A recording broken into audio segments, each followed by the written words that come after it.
नमस्कार मित्रमैत्रिणींनो, आजची आपली कथा आहे सून असावी तर अशी. नीला जेमतेम 1.5 वर्षाची असेल. एका अपघातात तिचे आई वडील दोघेही गेले. म्हणतात ना, देवतारी त्याला कोण मारे. या अपघातात छोटीशी चिमुकली मात्र वाचली. तिला साधं खरचटलं सुद्धा नाही. कुणीतरी अलगद झेलावं तशी ती बाजूच्या फुलांच्या शेतीतील ढिगावर पडली होती. स्मिता आणि सुजल यांची नीला ही मुलगी. या दोघांचा तसा प्रेमविवाह आईवडिलांच्या विरोधात जाऊन दोघांनीही लग्न केले. दोघेही वेल सेटल होते. छान संसार चालला होता दोघांचा. पण नियतीला कदाचित ते मान्य नसावं. आत्तापर्यंत त्यांच्या घरच्यांनी त्यांना स्वीकारलं नव्हतं. पुढे कदाचित स्वीकारलंही असतं. पण अचानक असं घडल्यामुळे दोघांचेही आईबाबा धावून आले. दुधापेक्षा दुधावरची साय बरी, असं काहीसं नीलांच्या बाबतीत घडलं.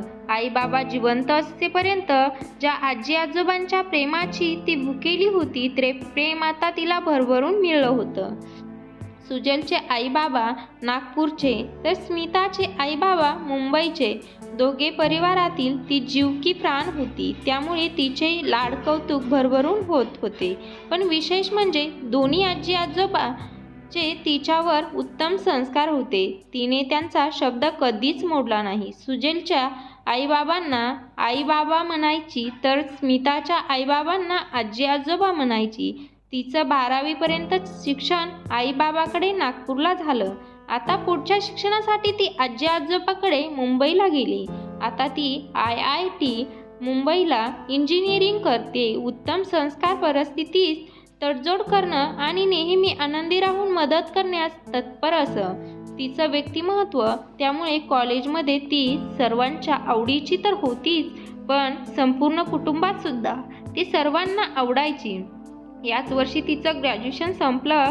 चांगल्या मार्कांनी उत्तीर्ण होऊन तिचं चांगल्या नामांकित कंपनीत कॅम्पस सिलेक्शनसुद्धा झालं होतं.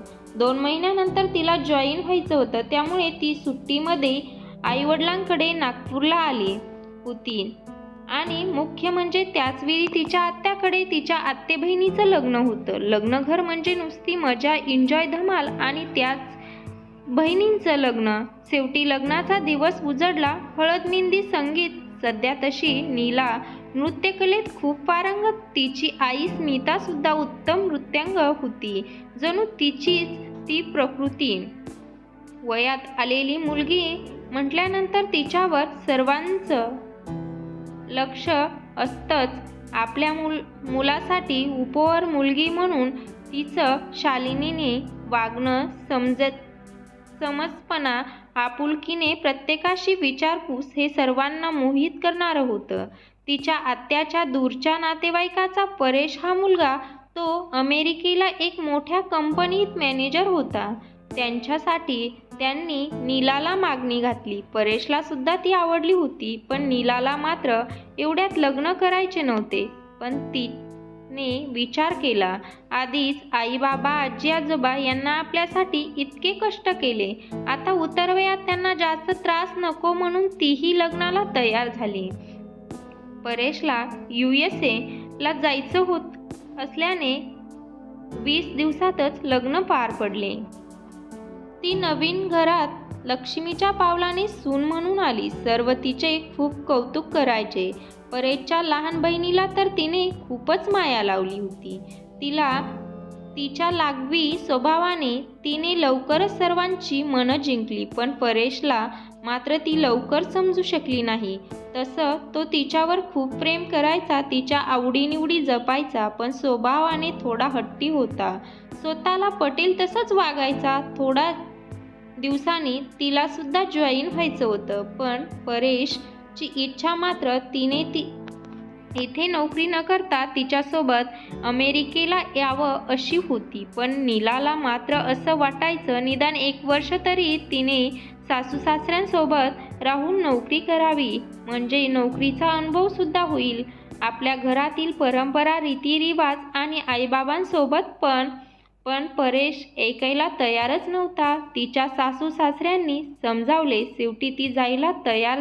आता पुढच्या आठवड्यात निघायचं म्हणून सर्व तयारी झाली. पण जाण्या अगोदर आपल्या कुलदेवतेच्या दर्शनाला जाऊन यावं म्हणून सर्व निघाले. छान दर्शन झालं. नीलाने ओटी भरली. पण परत येताना मात्र परेशच्या बाबांच्या छातीत खूप दुखायला लागलं. त्यांना ताबडतोब दवाखान्यात नेलं. 70% ब्लॉकेज, त्यामुळे तातडीने ऑपरेशनची गरज होती. बाबांचं ऑपरेशन झालं. आता ते बरे होते, पण अशक्तपणामुळे खूप आल्यामुळे त्यांना एकटं सोडणं कठीण होतं. बहीण लहान आणि आईला पण सर्व झेपेलच असं नव्हतं. त्यांना पण शुगर आणि बीपीचा त्रास होता. नीलाने परत एकदा परेशला समजावलं. नीला, परेश बघ, माझी सुद्धा तुझ्यासोबत यायची इच्छा आहे रे, पण आई बाबा या परिस्थितीत त्यांना एकटं सोडून जाणं बरं नाही रे. तुला काय वाटतं, मी राहू शकेल तुझ्याशिवाय? नाही रे, खूप कठीण आहे. पण ज्यांनी आपल्याला जन्म दिला, मोठं केलं, आपल्याला सक्षम बनवलं, त्यासाठी आपलं सुद्धा काही कर्तव्य आहे ना. प्लीज मला समजून घे परेश.